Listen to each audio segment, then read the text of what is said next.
Good morning students. मैं आपकी हिंदी की अध्यापिका मिसिज हरप्रीत कौर आज आपके सामने आपकी हिंदी लिटरेचर बुक पावनी का चैप्टर 3 मेरे पिताजी प्रेमचंद का सेकंड पार्ट की व्याख्या करने जा रही हूँ। सो प्लीज़ ध्यान से सुनना। शुरू से ही उन्होंने हम लोगों के संग दोस्त का सब बर्ताव किया। मैं अपनी बात कहता हूँ, वह मेरे सबसे प्यारे दोस्त थे। यहाँ पर मुंशी प्रेमचंद जी के बेटे अपने पिताजी के विषय में बात कर रहे हैं कि उन्होंने हमेशा मेरे साथ एक दोस्त की तरह व्यवहार किया। मुझे याद ही नहीं आता कि उन्होंने कभी किसी बात पर एक भी कड़ा शब्द मुझे कहा हो। मारने का तो खैर जिक्र ही बेकार है।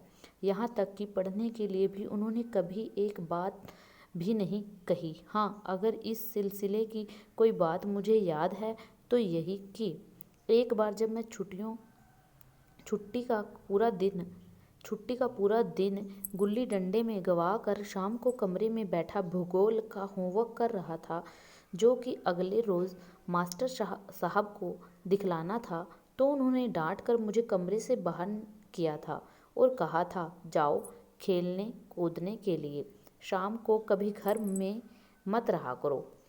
यह सही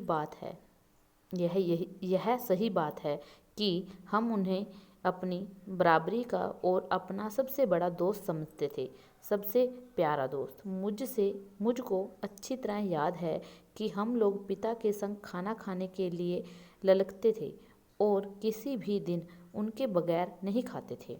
सुबह को तो खैर खाना खाकर स्कूल भागना रहता था, मगर रात के खाने के लिए तो हम लोग 10-10 बजे रात तक उनका इंतज़ार करते थे। नींद से आंखें झपी जाती थी, कभी कभी तो सो भी जाते थे, मगर तब भी उनके संग खाना खाने का लोभ संवरण न कर पाते थे। यह बात देखने में छोटी मालूम है, मगर इतनी छोटी नहीं। बाप बेटे में इतनी सहज गहरी मैत्री यानी कि दोस्ती बराबर के दोस्त की दोस्ती जैसी कम ही देखने में आती है। हर छोटी बड़ी बात में यही मैत्री दिखाई देती थी। मुझे याद आता है सन 35 के दिनों की बात है। मैंने तब 1.5 साल पहले से लिखना शुरू ही किया था।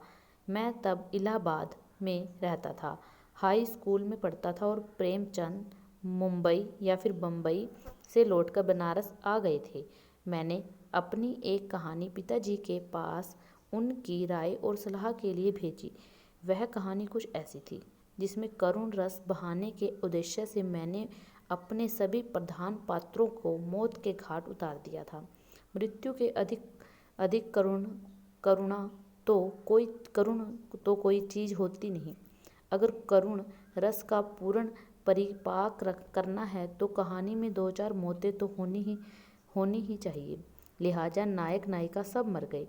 पिताजी ने कहानी पढ़कर बड़े दोस्ताना अंदाज में मुझे लिखा कि कहानी तो अच्छी है, बस एक बात है कि इतनी मौतें ना हो तो अच्छा, क्योंकि ऐसी कहानियाँ कमज़ोर मानी जाती हैं जिनमें ज़्यादा मौतें होती हैं।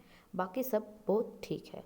इस घटना का उल्लेख मैंने यह बताने के लिए किया कि आपको मालूम हो कि छोटे से छोटे लेखक से भी वे बराबरी की सतह पर उतर कर बात करते थे। हिमालय की ऊंचाई से बात करना उन्हें आता ही नहीं था। वे तो आपके होकर घुल मिल कर ही आपसे बात कर सकते थे। प्रेमचंद एक गहरे दोस्त की तरह, साथी की तरह, नए लेखक के हाथ में हाथ देकर उसे अच्छा लिखना और आगे बढ़ना सिखाते थे और मुक्त हृदय से नए लेखक की प्रशंसा करते थे, जिससे उसका उत्साह बढ़ता था। मेरे जीवन का तो यह कठोरतम दुर्भाग्य है कि उनसे कुछ सीखने के काबिल हुआ, तभी वह मुझसे अलग हो गए। नेक्स्ट बेटे इसके first, second, third, fourth, fifth, six question learn करने हैं। फर्स्ट क्वेश्चन है प्रेमचंद और लेखक में क्या रिश्ता था। सेकंड है लोगों को प्रेमचंद का कैसा रूप देखने को मिला। थर्ड है प्रेमचंद की जिंदगी का साधारण सा नियम क्या था। एंड फोर्थ है सोने की माया नगरी किस शहर को कहा गया था, कहा गया है। प्रेमचंद जी ब्राउन रंग का जूता क्यों पहनते थे। नए लेखकों के प्रति प्रेमचंद का व्यवहार कैसा था। Thank you.